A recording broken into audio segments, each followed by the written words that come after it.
Hello and welcome to Stories, the True and the Fictional, the variety show that revolves around one central theme: stories and the people that tell them. If you haven't done so already, hit subscribe and ring that notification bell. And hey, if you're feeling up for it, leave a comment down below, let us know you subscribed, and we will give you a shout out. Hello and welcome to Story Chat with Joanne Richards, all the way from, where are we today? Portland, Oregon. Portland, Oregon. Thank you for coming on. Well, thanks for having me. I'm all the way from Sydney, which is an hour away from Jamie. So, hi. So I'm technically still in Sydney. So... What you might not know, Joanne, we normally record in the same room at Jamie's place, but combined with the floods and the ridiculous price of fuel at the moment, I decided to record from my house because it's an hour from my house to Jamie's is an hour away. So good plan. Yeah, I just can't afford to, chop off an arm and a leg for some petrol just to get up there. No.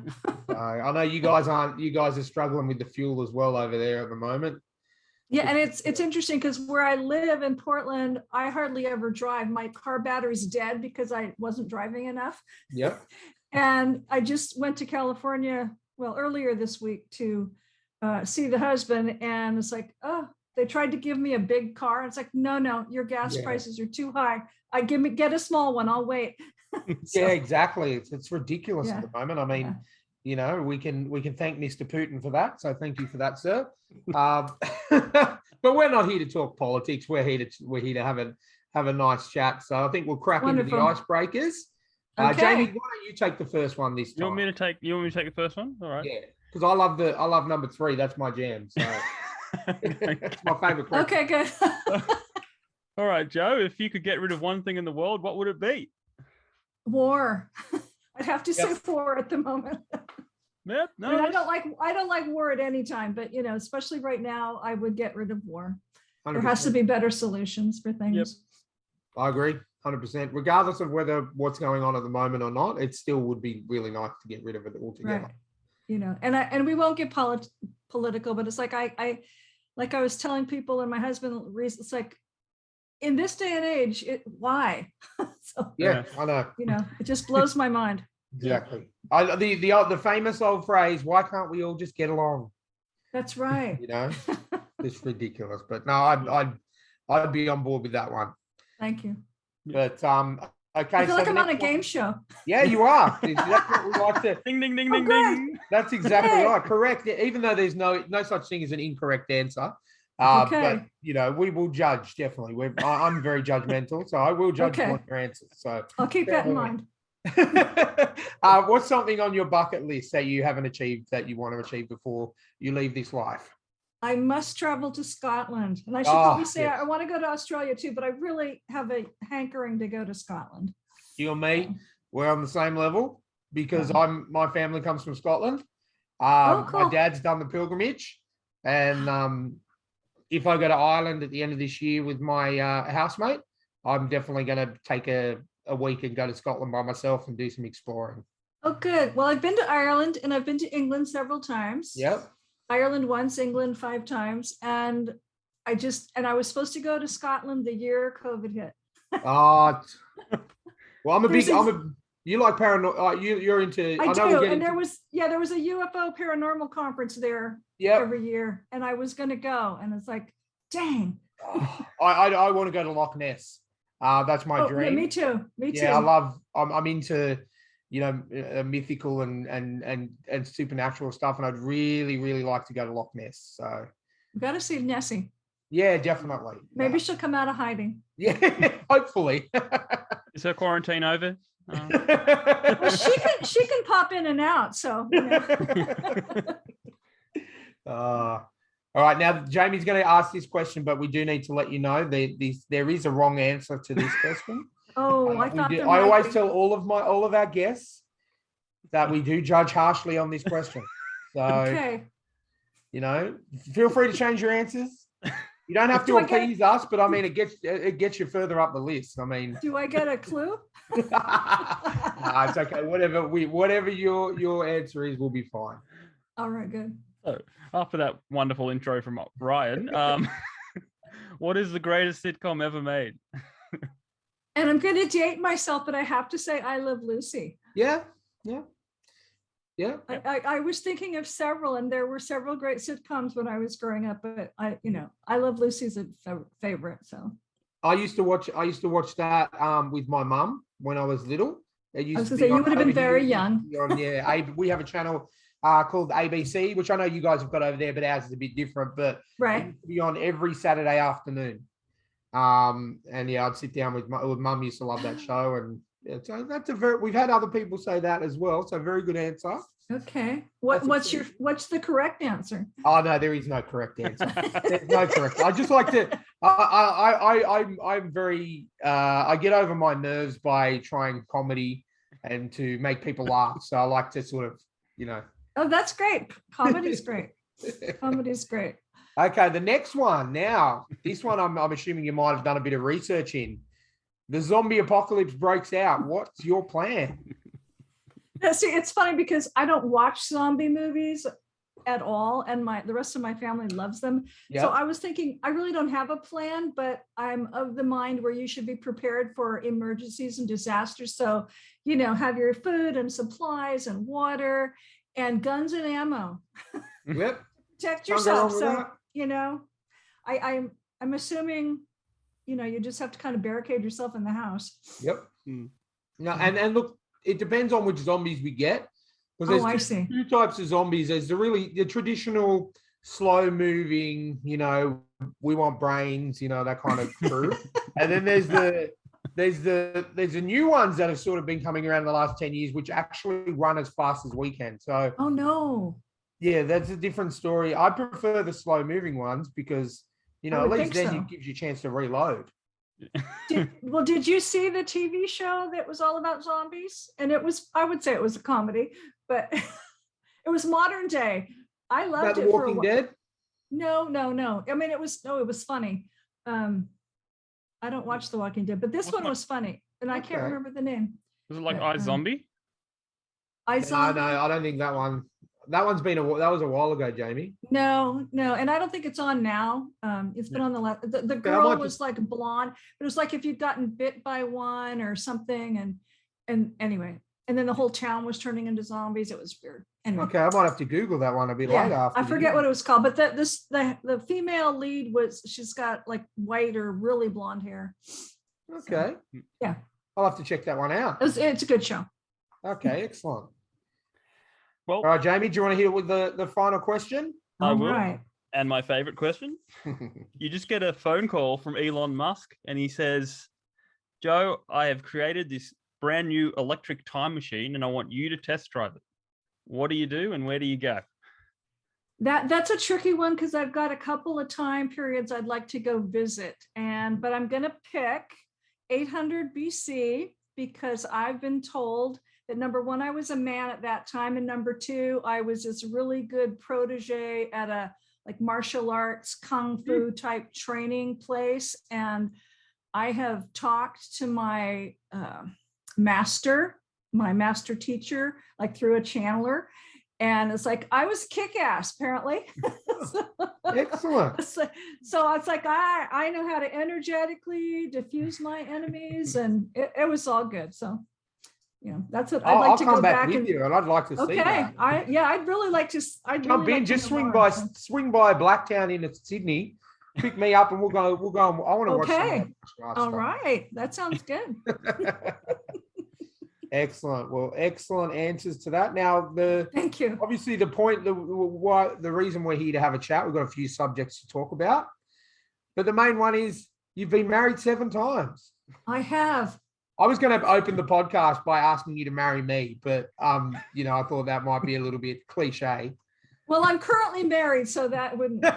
Well, I'm actually gay. I like men, so that won't work either. So no, that won't. And you're probably, young enough to be my son. So I'll thank you for that. I'm not that young, but thank you very much. I mean, that wouldn't necessarily be a deterrent, but So just take us through, just give us an overview of who you are, and then we'll talk about, the different marriages and obviously your Okay. current husband's situation as well. Yeah. Okay. So I grew up in Southern California. I've lived in Southern California, Northern California, Ohio, Connecticut, all over the place. I was a Mormon for 30 years and left that church, 25 years ago. But as a Mormon and as somebody who grew up in the 50s and 60s and watched Donna Reed and Leave It to Beaver, so you've got this image of, happy family, white picket fence, wife gets to stay home, husband goes off to work and makes all the money, blah, blah, blah. I loved being Susie Homemaker, but, I got married to my first Mormon and not long after we were married, it's like, no, the night of our wedding reception, the top layer fell off the cake. Oh, it's wow. like, oh dear. This is probably the first red flag. And then he got bad allergies on our honeymoon. I go, okay, this is already starting off bad. So, it kind of went downhill from there. And it turns out he never really loved me. He got married. He married me because his family was pressuring him to get married. And I was a home economics major. And who better than somebody who could bake him a pecan pie? Yeah. So, which I learned how to make pecan pie really well, but that didn't save the marriage. So we split up after, I don't even think we were married a full year. He kicked me out. So I said, okay, bye.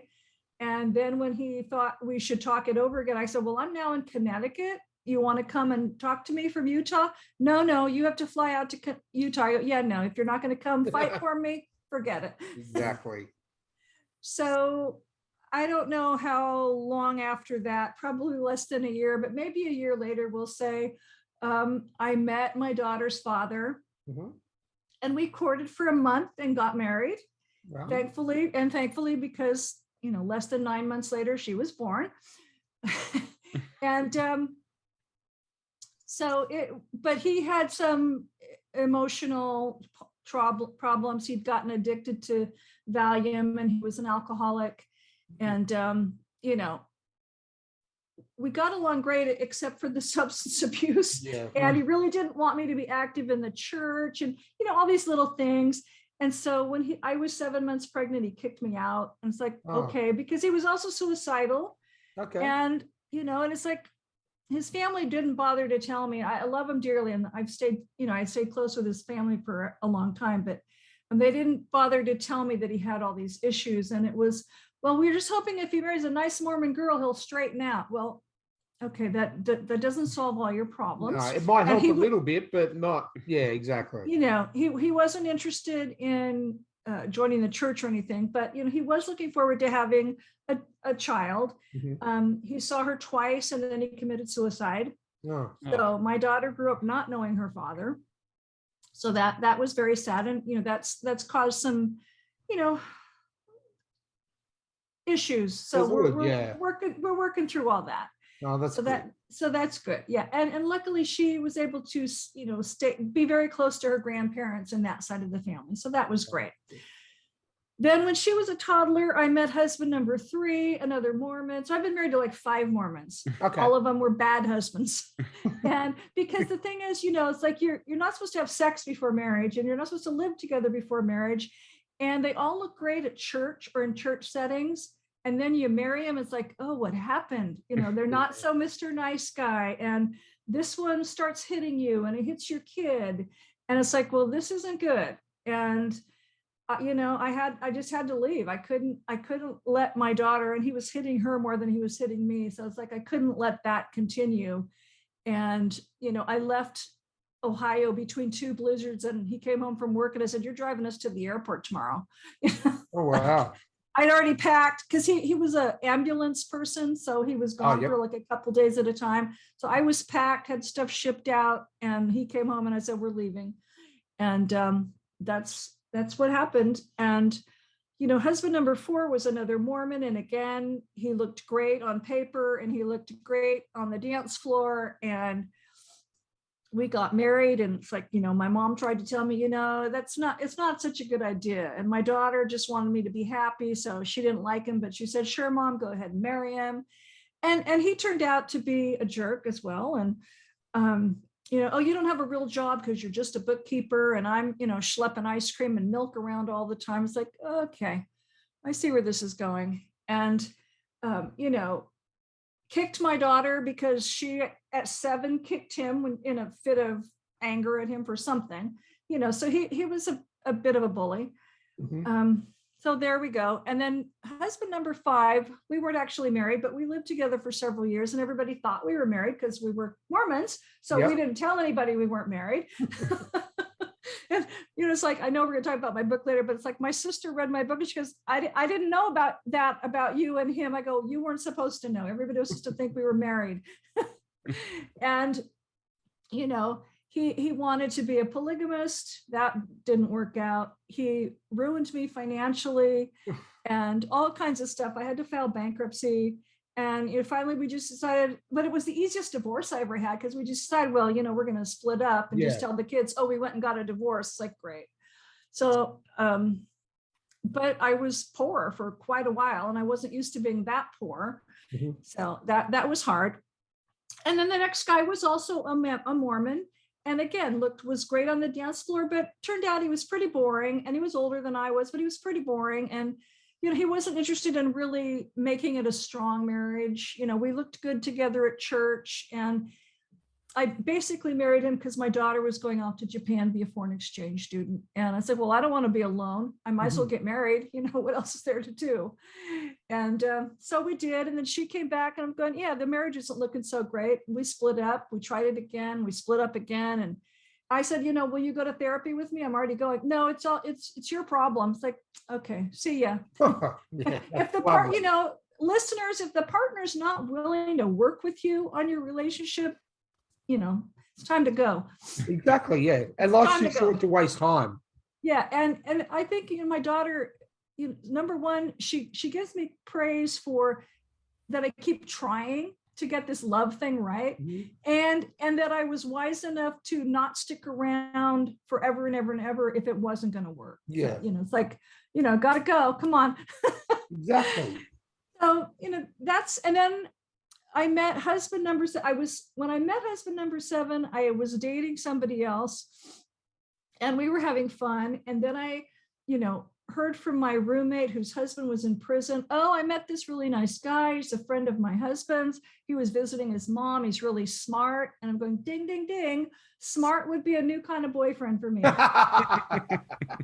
And really intellectuals. I really, really like that. And I was teacher's pet all through school. I'm a nerd. I was. But so we started writing. We wrote for 2 months before I was able to visit him. And then we met in person at the prison and we courted for 5 years, got married at the prison.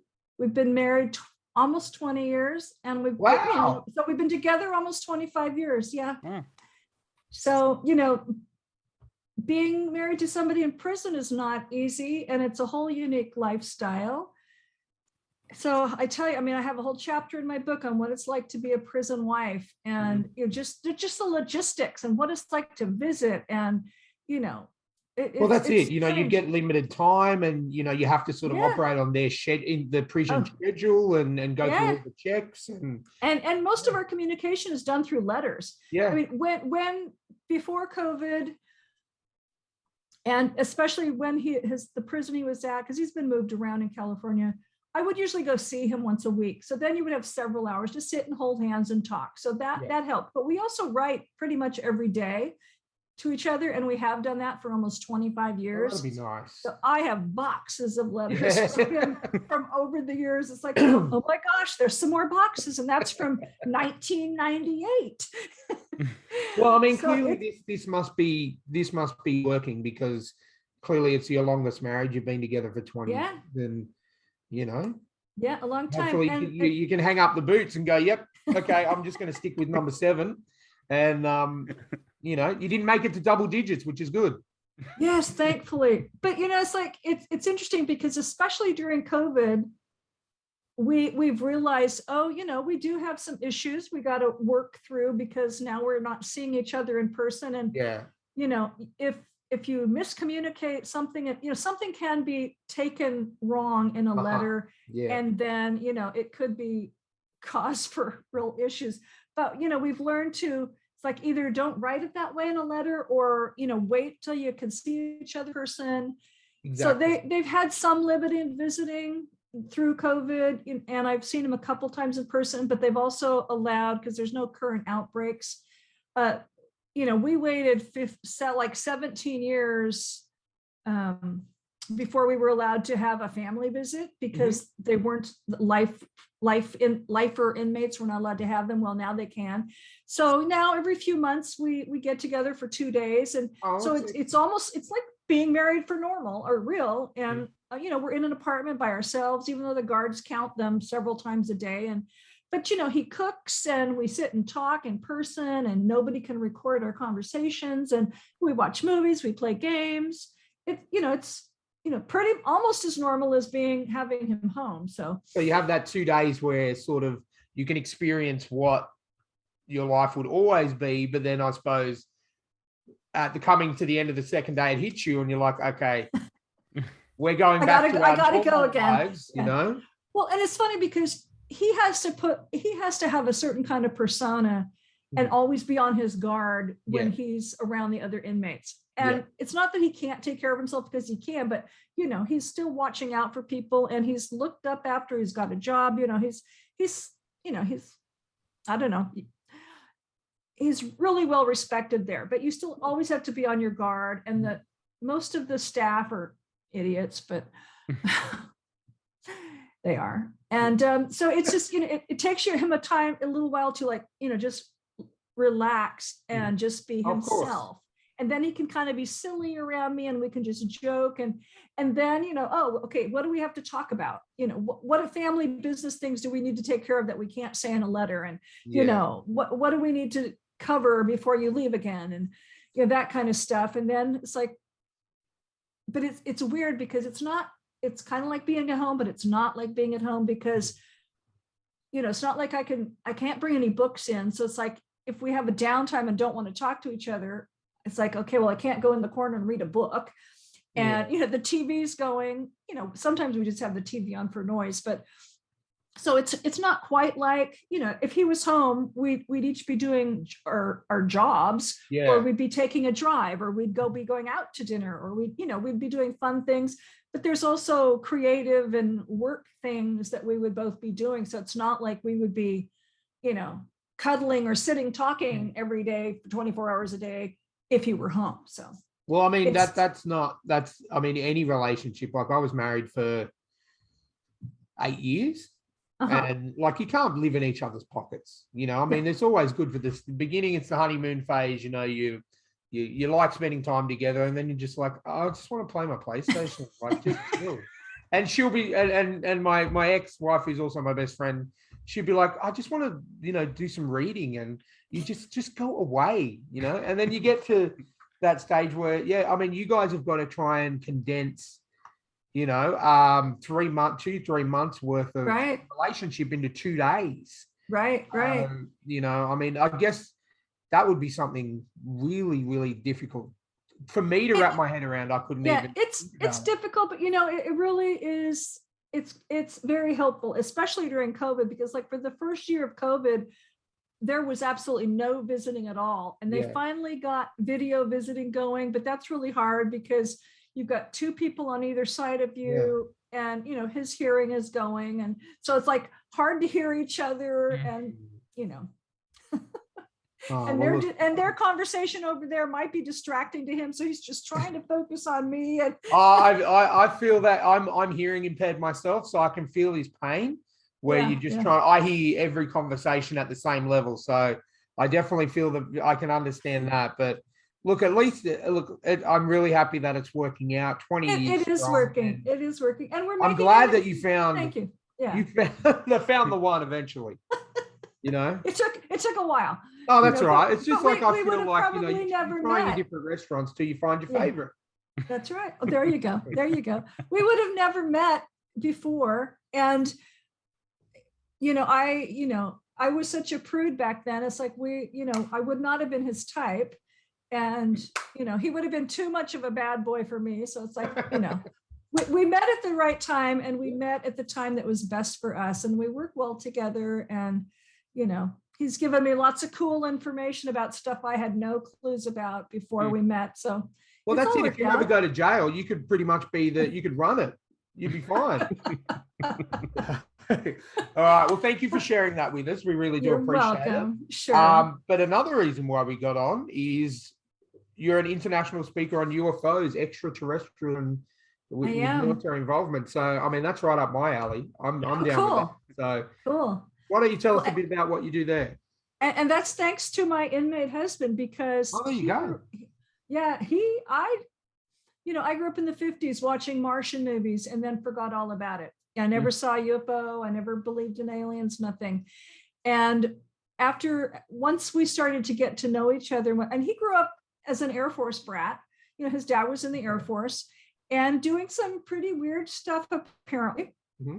And he just thought, he was a normal Air Force officer, but he wrote a book when he dictated a story to his mom when he was 2, and they lived at Wright-Patterson, or they were stationed at Wright-Patterson Air Force Base in Ohio. And it's like, okay, I went to work with Dad down the elevator shaft underground, and there were little green men. It's like, well, we usually often write about what we see or what we believe in. So what you were seeing weird stuff as a little kid, even before you could read and write. And when he was 7, turning 8, there was an interstellar treaty conference in England. Mm-hmm. So he got to go with his dad. He got to play with alien children and see all these species of aliens. And, while the adults were having this treaty conference. And so he's been around this stuff his whole life. And then that just became also part of his military career. So number one, he's played with alien kids. He loves it.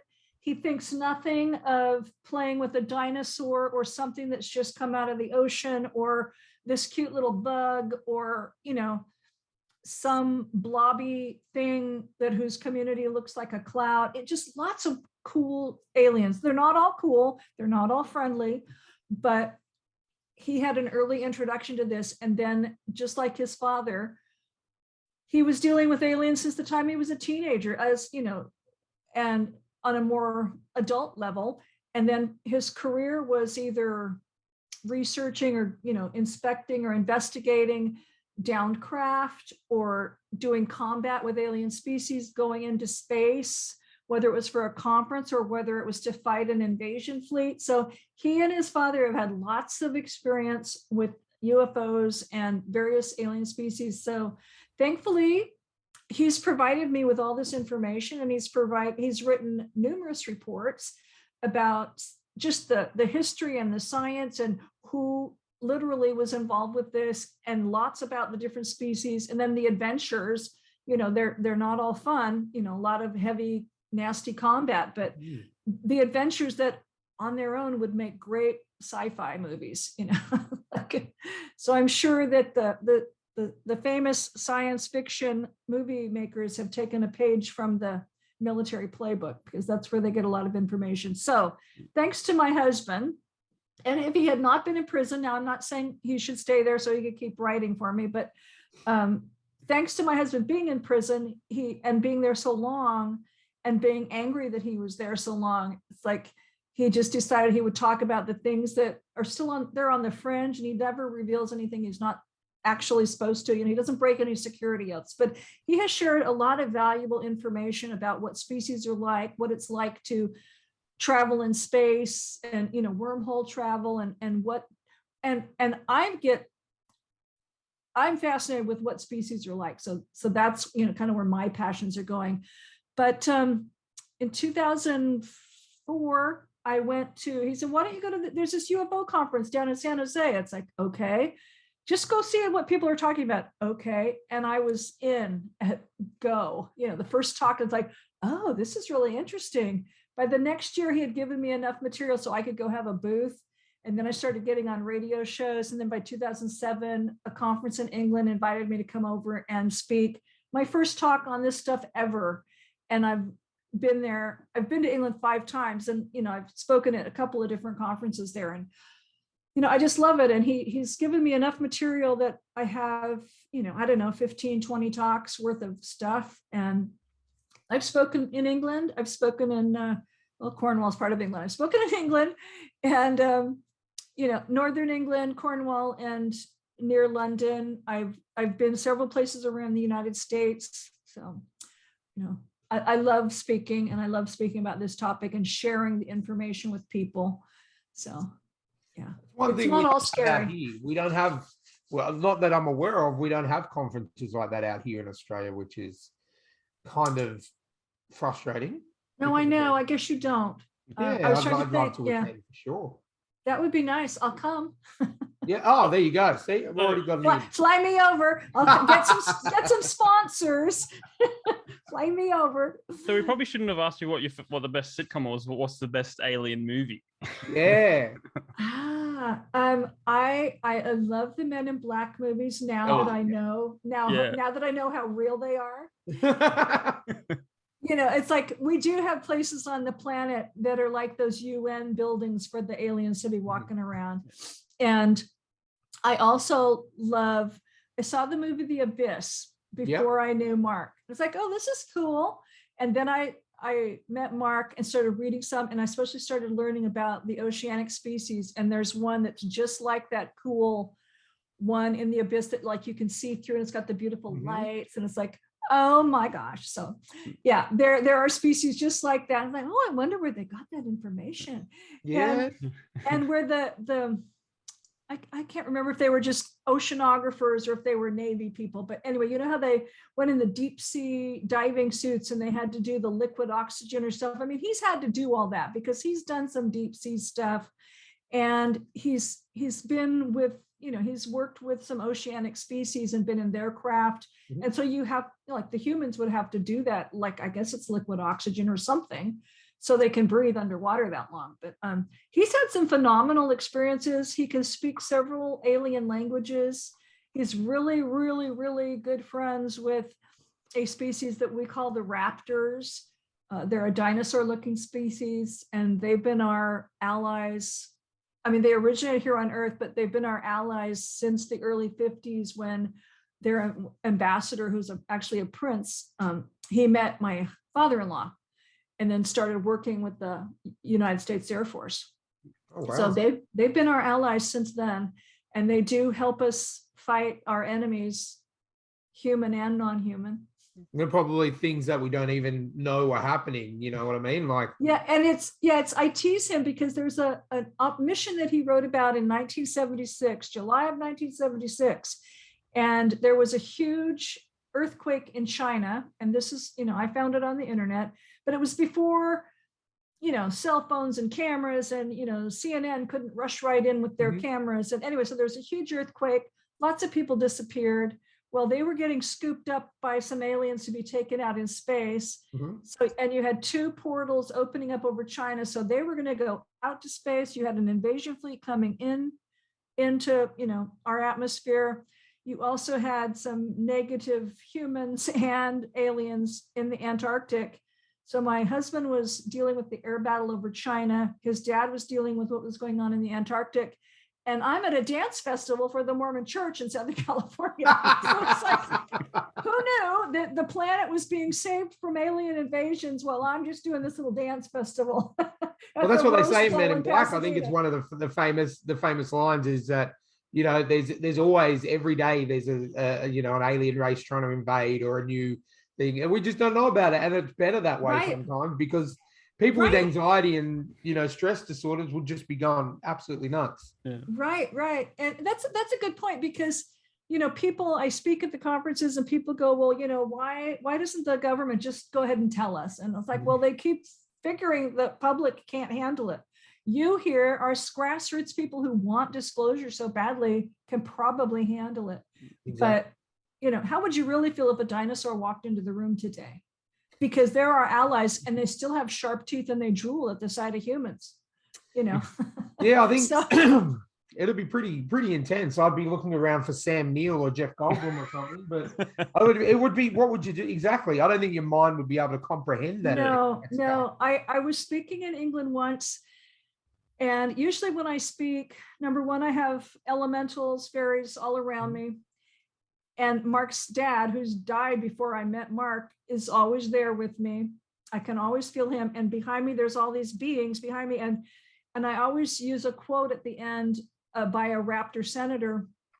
And that particular time when I was giving it, there was just like this heat over my right shoulder. It's like, okay, well, it must be a raptor, it must be somebody out. It's like, and I had 3 psychics come up to me at the end of the talk, and this man and these 2 women.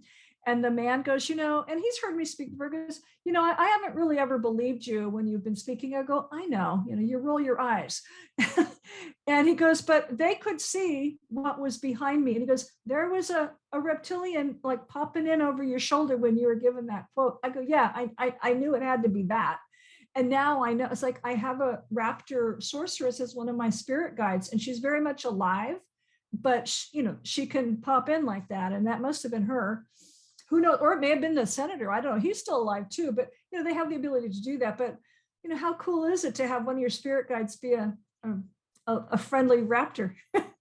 Yeah, I don't think I've ever heard. Yeah. Your father-in-law over here. I don't know who's behind me, but I think you're the first person I've ever met that's used the word friendly and raptor in the same sentence. Well, it's like the more I talk about him, and the more when Mark talks about him, it's just like I don't see them. I don't think of them. I call them people. I said I probably shouldn't offend them by saying that, but it's like I just think of them as friends, and it's like I can't wait till we can be sitting around having tea together, because the old women, the sorceresses, they just sit around and knit and drink. So it's like, oh, I want to just have tea with them, and because they're very family oriented, and they're very education. They're very smart, and they're big on education, and they're very family oriented. It's like who wouldn't want to meet somebody like that? It's like, they're not all about combat and danger, and they believe in the arts, and they're just fascinating creatures. And well, that's it. I mean, a lot of us enjoy learning about other countries and cultures. Yeah. What's the difference in learning about other species and their cultures and their traditions, stuff like that? That's my favorite talk to give, when I can just go on and on about the different species, especially the friendly ones, because there's some great cats and there's dogs. There's a dog species. I don't know if they're there right now, but they have a huge base there in Australia, and they're merchants. Okay. So their whole mission in life is to buy up commodities and luxury items on Earth and export them to species out in space, because they're not allowed to trade with humans yet. So. Can you give us the coordinates for that when we're finished? I'd like to know. I think it's maybe I don't know if it's a deserty area, but I don't think it's a highly populated area. So 90% of Australia. Yeah. Oh, unfortunately. Okay. You might think of where most people think there's a base in Australia. Yeah. Okay. I'll start. I mean, some of the people that walk around my area, you would think are from a different planet. So they might be. Might possibly be. But these are dogs. They look like huge hound dogs. Okay. So and there's other species, I think, that are at that base as well. But I don't know who's there during COVID, because the alien species are just as vulnerable as the humans. So a lot of them had to leave the planet, to be safe. I wouldn't blame them. No. COVID, it's something that I was talking with my dad about. It's something that we haven't seen in our lifetime. My dad's 70 and he hasn't seen anything like that in his lifetime, and that we know of. And it's a crazy time. So I don't blame him for, going off home. Yeah. See, I am old enough to be your mom. Well, I just turned 40 a couple of weeks ago. So okay, well, my daughter's older than you are. Oh, there you go. Okay.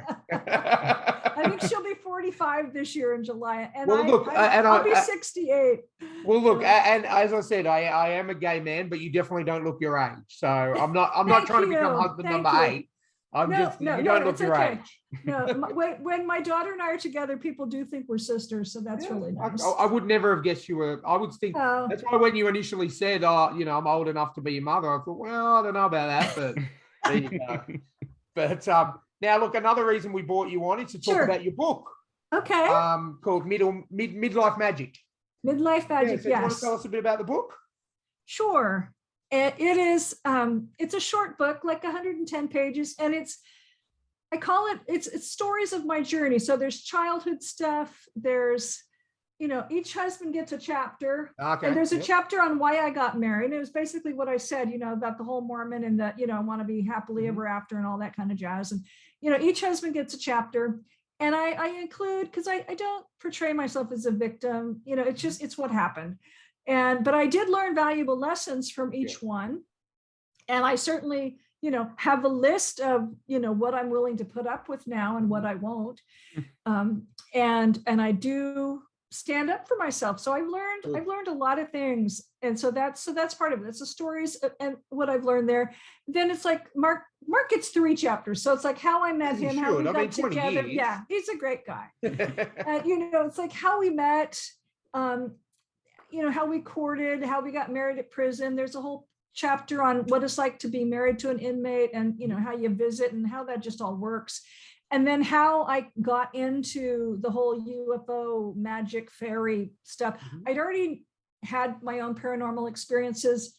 Once I met him and started doing some, that all came back out. So I, remembered, I can see ghosts. Oh yeah, that's cool. But I learned, I started embracing, I suddenly did not need the Mormon church anymore and just left it. So it's like, no. I didn't have a serious traumatic problem with it. I just, I don't need to be religious. I don't need to follow their rules anymore. And so I'm basically a pagan. I've embraced, like I said, fairies, and I love my paranormal stuff. And, I love the UFO stuff, and I do magic, and it's just all a part of my life. And that's what the book talks about. And I leave it with, I know I've got more things to do because I'm a bookkeeper. I've been doing bookkeeping for 40 some odd years. And it's like, I know there's something great and not bookkeeping in my future. And I want to, I'm working on, it's like, okay, well, I'm ready for that to fall out and figure, show me what it is. And I'm just waiting. And, so I'm doing all these podcasts and I'm having a great time. And I'm talking about all these things I'm passionate about. So that's it. It's my memoir, but it's also like, I get to talk about relationships because I have learned things that could help other people, just as they have to all be for women. But, and if nothing else, it's like it shows people that we're never too old or it's never too late to change your life if it's not going the way it should be or you want it to be, and you can create your best happy life. So that's what it's all about. So. And look, I can 100% attest. As I said, I only came out a year ago. I've been with my partner and she's still my best friend for 10 years. Nice. And, we went through some up, but I totally agree. I turned 40 and I just I cannot go another 40 years without being happy. You know what I mean? Yeah. Good. And, good. So you're preaching here. So I'm going to definitely check the book out. Where can we find it? So I have a website, dragonhillbooks.net. So you can order it that way. And you can we'll also put that up on the screen as well. So our listeners can and see it. Amazon, Books and Noble, Barnes and Noble, the usual places. So it's an ebook and a print book. Yep.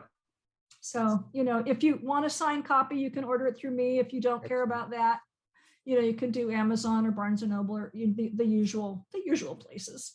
Excellent. I'll definitely look forward to that.